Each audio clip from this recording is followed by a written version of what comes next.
Hello students, welcome to TSAT classes. Welcome to classes on Indian Polity and Constitution for TSPSC Group 1 Mains. This is 𝗧𝗧𝗦𝗃𝗃. As part of the Polity and Constitution series, we have started paper 3, Polity, chapters 1, 2 and 3 we have completed in the last class. Today, let us start chapter 4 of paper 3, Polity. Now, what are the topics which we have in chapter 4? Chapter 4 of paper 3, Indian Polity and Constitution Group 1 Mains, discuss about the Indian judicial system.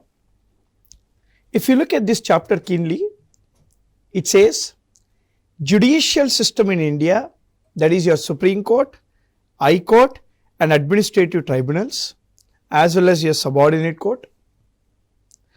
The concept of judicial review, judicial activism and independency of judiciary and judicial accountability. The entire judicial system is discussed or should be discussed in this particular chapter. As you all know friends, the Indian judiciary is both independent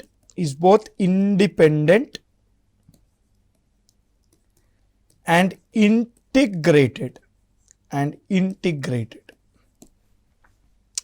Why it is independent? It is independent because it is the protector of the Indian Constitution by the doctrine called judicial review.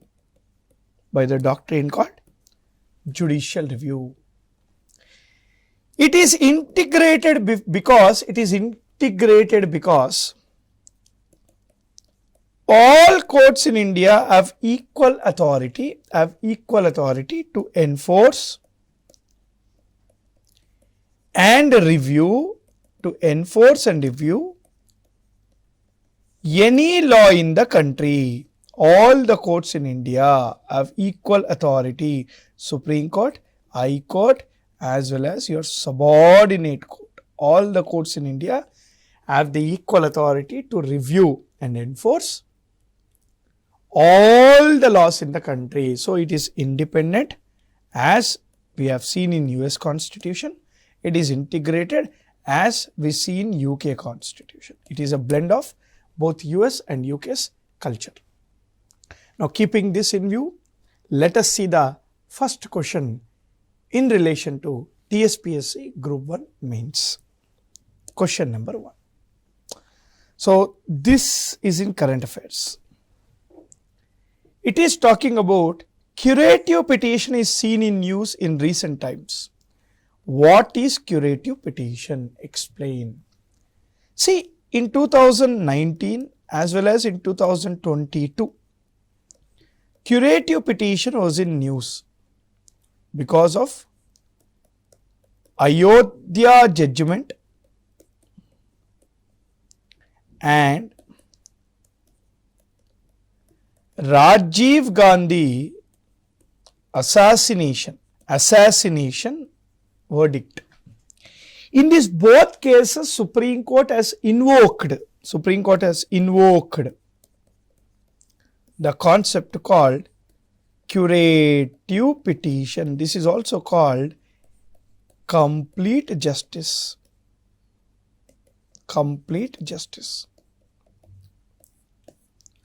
Now, what are different types of appeals in the judiciary? Let us understand this concept with the example of appeals. See, whenever there is a case, you first go to the district courts or district level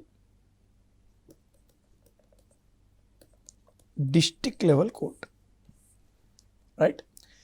Now, from district court you appeal to the High Court. Your appeal will be to the High Court, and from High Court your appeal to the Supreme Court.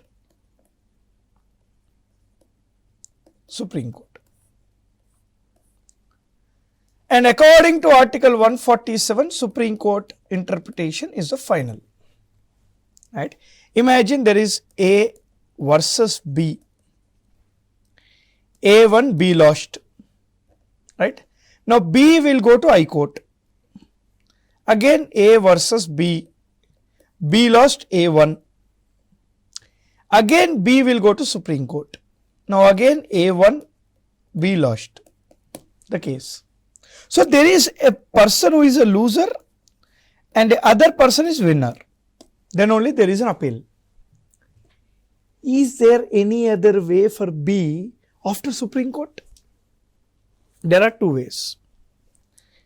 Article 137 talks about review petition. Review petition. Similarly, Article 142 of the Constitution deals with curative petition. Article 137 of the Constitution defines a review petition. Article 142 of the Constitution talks about curative petition. But you need to understand one point before looking at these things. The first one is, appeal to the Supreme Court is mandatory. Supreme Court has to accept it because it is an appeal from the High Court to the Supreme Court. Supreme Court cannot reject it. Supreme Court has to accept the appeal. But a case to the Supreme Court under Article 137 and 142 is subjected to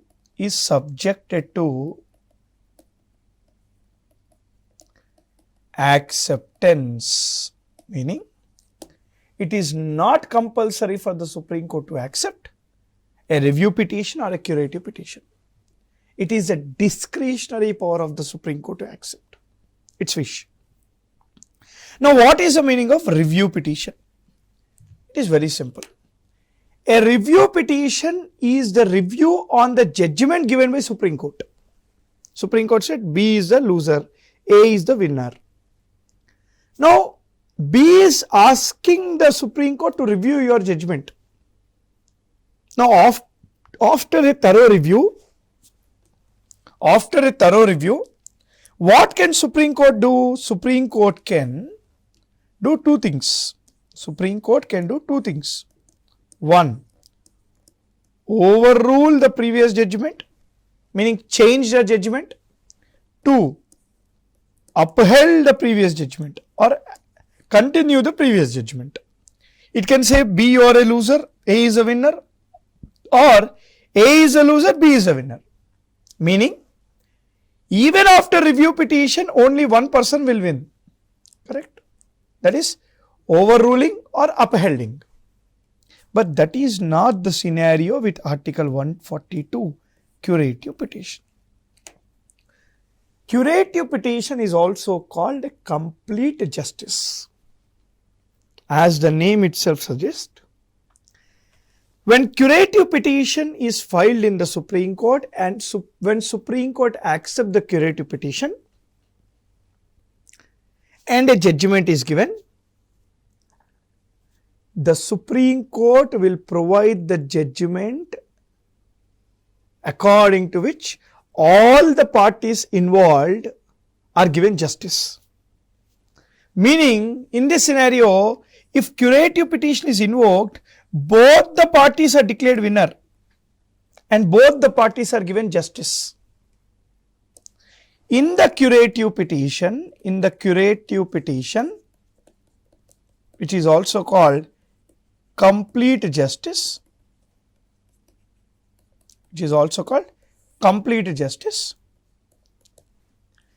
the Supreme Court will provide complete justice to all parties involved.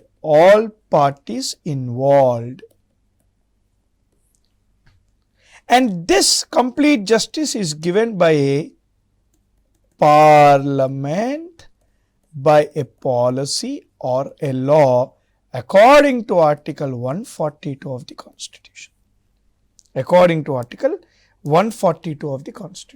Let us see an example. I told in Ayodhya case, Supreme Court has invoked curative petition. Invoked curative petition. Meaning all the parties of the Ayodhya case are given justice. Who are the parties? The first one is 𝗧𝗦𝗔𝗧 𝗚𝗏𝗔𝗠. 2. 𝗧 Waqf board. And 3. 𝗫𝗏𝗧𝗧. There are 3 parties involved. The disputed land of this 5 acres,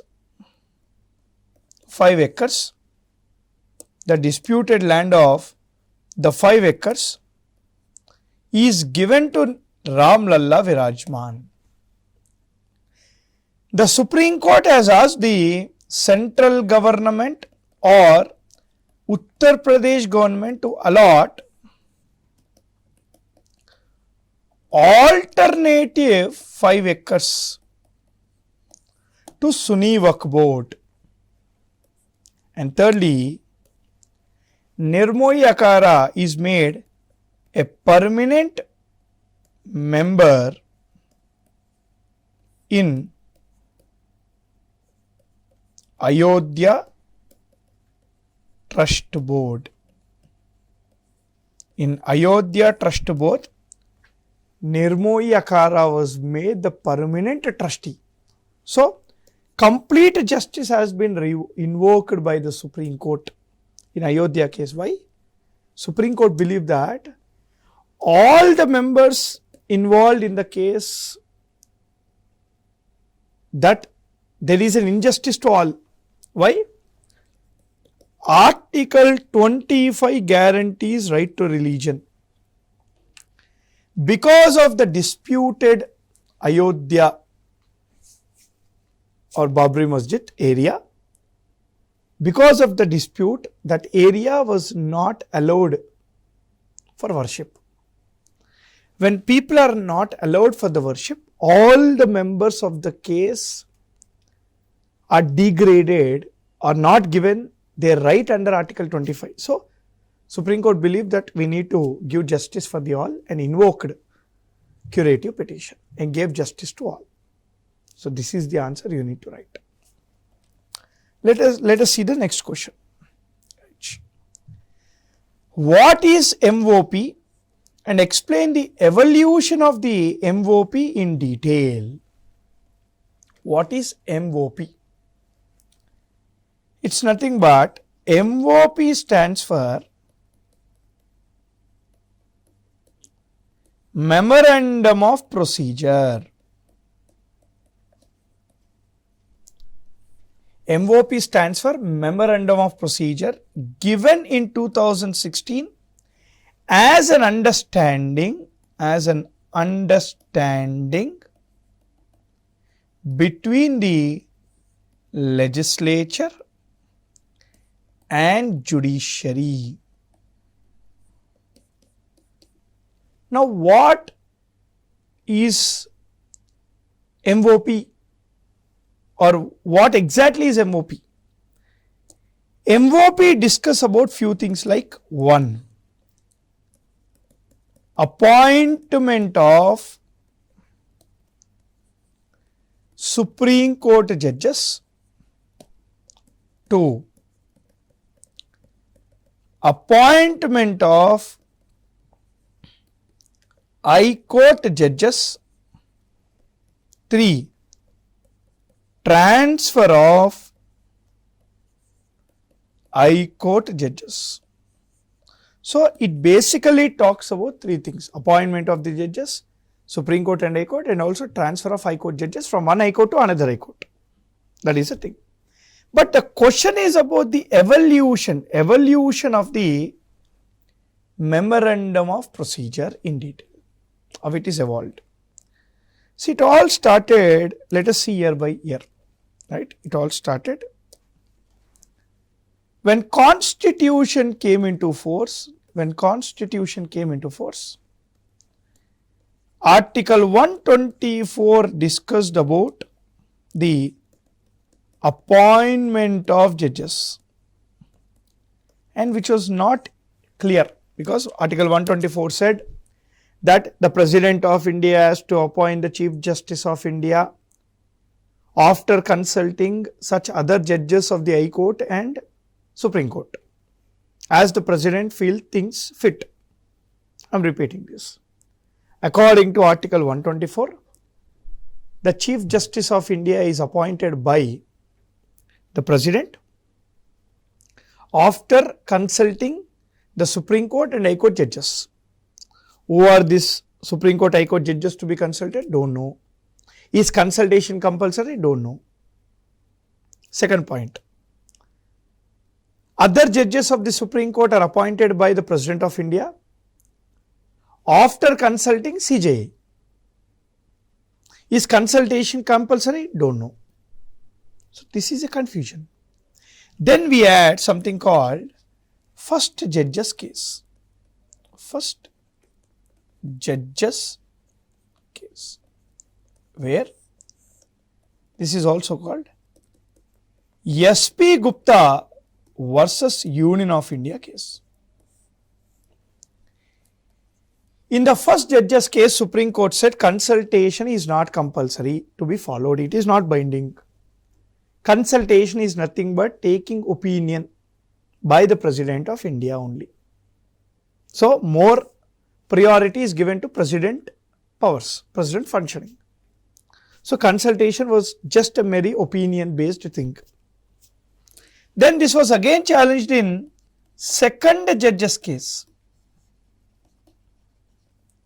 Second judges case, which is also called Supreme Court Advocate on Record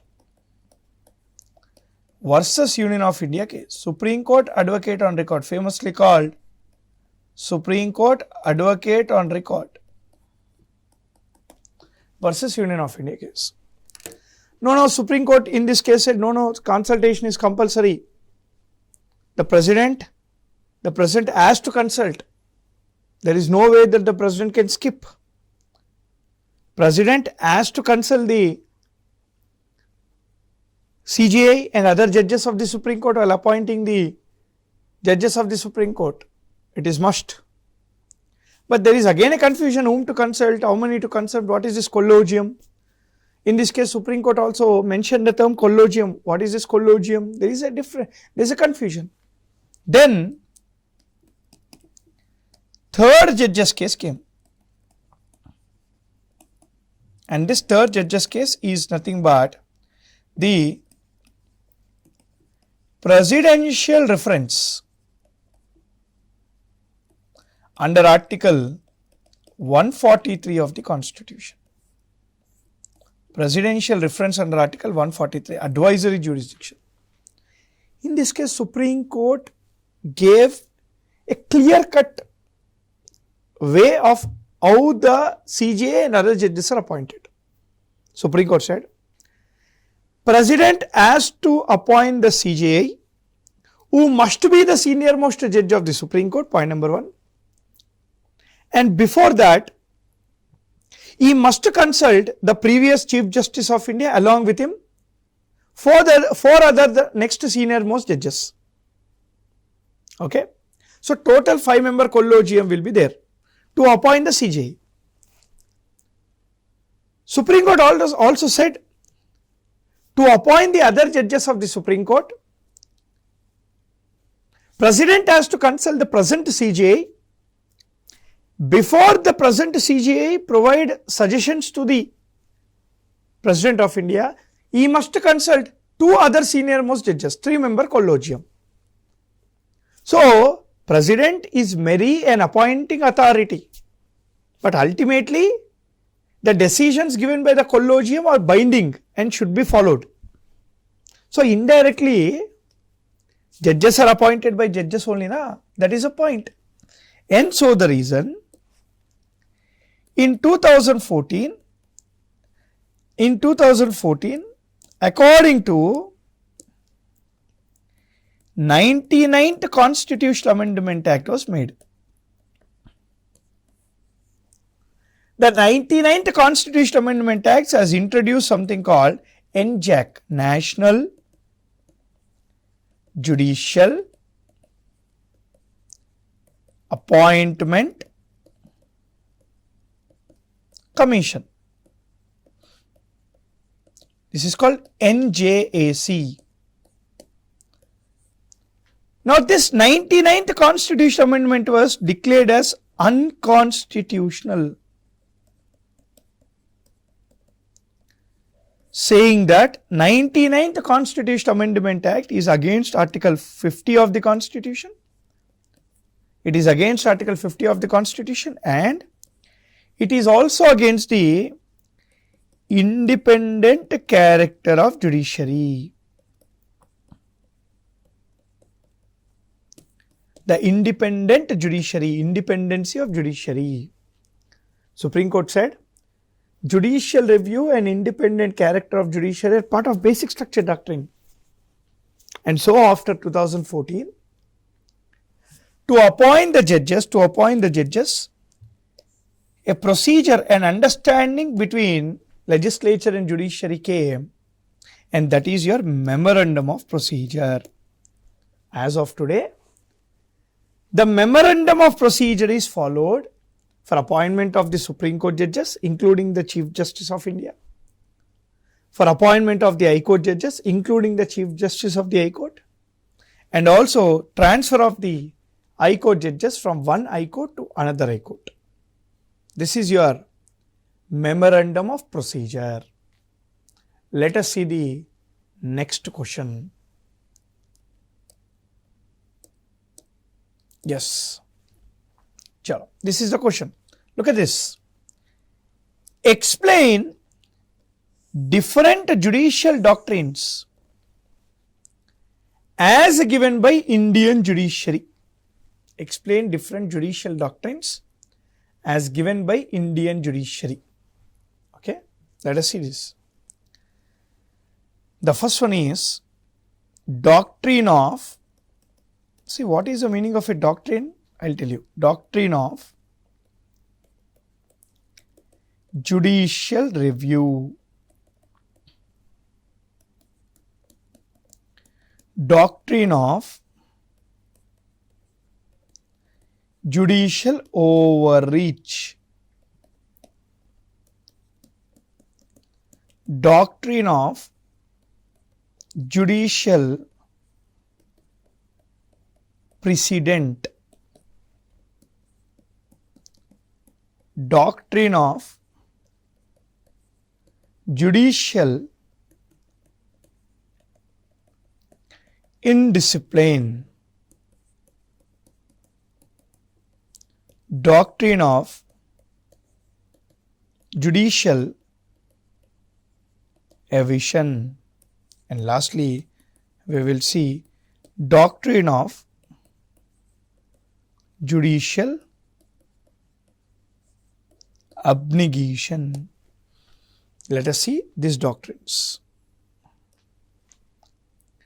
Doctrine of judicial review. What is the meaning of doctrine of judicial review?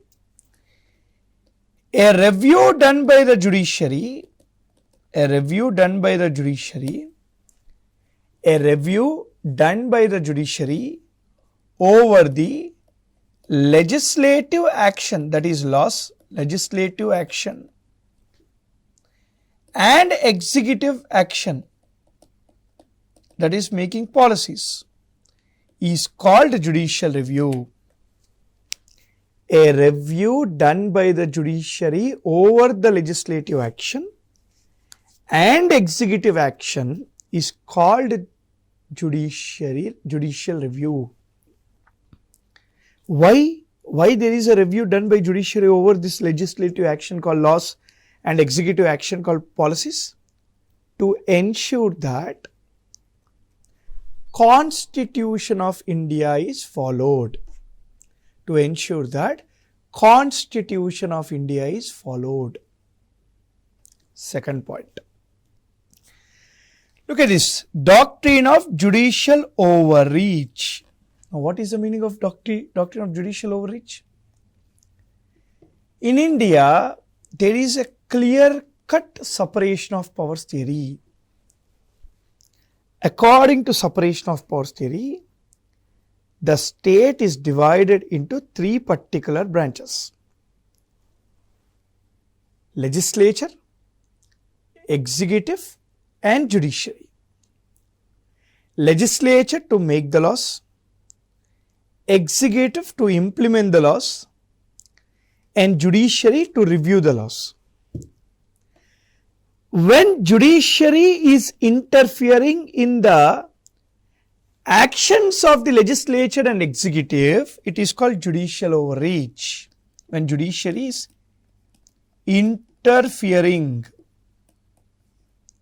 into the legislative functioning and executive functioning, this is called judicial overreach. Judiciary taking the control of legislative things, judiciary taking the control of the executive things. What is the next one we have? Doctrine of judicial precedent. According to Article 141 of the Constitution, according to Article 141 of the Constitution, Supreme Court is considered the court on records, and whatever the Supreme Court said has to be followed by the lower courts automatically. Whatever Supreme Court said has to be followed by High Court and also subordinate courts. Automatically it has to follow.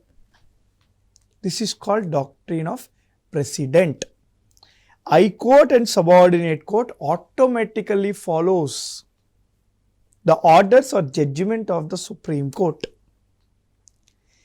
If the High Court or subordinate court is not following the judgments of the Supreme Court, that is called judicial indiscipline. That is called judicial indiscipline. Now look at the next one. What is doctrine of judicial evasion? Evasion is nothing but not me. Sometimes Supreme Court says that when a case is taken to the judiciary, it says that I am not the competent authority. You have to go to legislature or you need to go to executive. So judiciary escape from giving the judgment sometimes. This is called judicial evasion.